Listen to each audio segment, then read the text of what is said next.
what's your relationship with social media like? And obviously, like, I know so much of this answer, and I know people who listen to our podcast will know much of this answer, but maybe we could dive a little bit into it because you used to share all the time. My relationship with social media. Yeah. We broke up. We're not in a relationship anymore.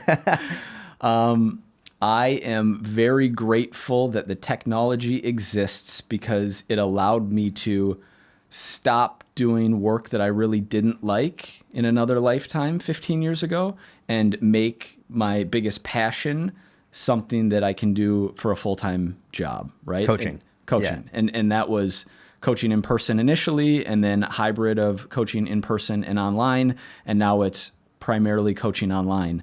And so when I take a step back and think about social media, I have to be grateful for it. Yeah. There became a point where I realized two things: that I don't want to be posting content, and fortunately, I don't need to be posting content. Mm-hmm. And so then I had to ask myself, why am I continuing to make content? And there's a part of me that probably still exists, although I don't know because I'm not really making content, but that really liked the accolades and the praise and the likes. I remember like really wrestling with how much I enjoyed positive feedback from strangers about anything, and how that I knew that couldn't be good for me. I didn't like that I liked it. Yeah. I wanted to not like it, but I did. And so that was something that I wrestled with. But yeah, really it became, fortunately I built enough of an audience to have a business that sustains the lifestyle that I want. And I was able to slowly, and I'm not totally removed, right? We have at Personal Trainer Podcast is our Instagram page where we put clips up from so we're both on there. Yep. And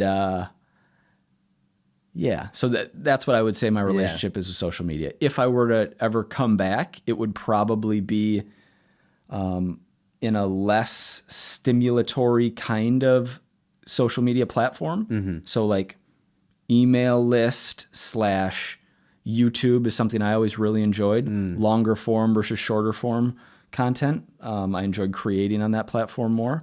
But yeah, at this point, I'm more relaxed and more at peace, and I'm probably, I guess, happier. Although I don't know about that. That's not the goal. Yeah. More content. Yeah, probably. I'm probably more content. Less angry.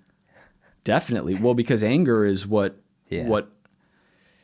anger and pain from things that happened to me in the past, I realized were one of the primary reasons I wanted the positive feedback. Like, I'm going to show you. You person who did this. Oh, you ex-girlfriend that did this. Oh, you like watch me. Yeah. And I realized, and I'm not judging when I say this, but it was an unhealthy way to approach life. Yeah. And so, I would love to get in a place where I make content now and again for the love of the game, because I want to create, because I want to help people, like that being the primary reason, without any of the getting caught up in the numbers and, just spending.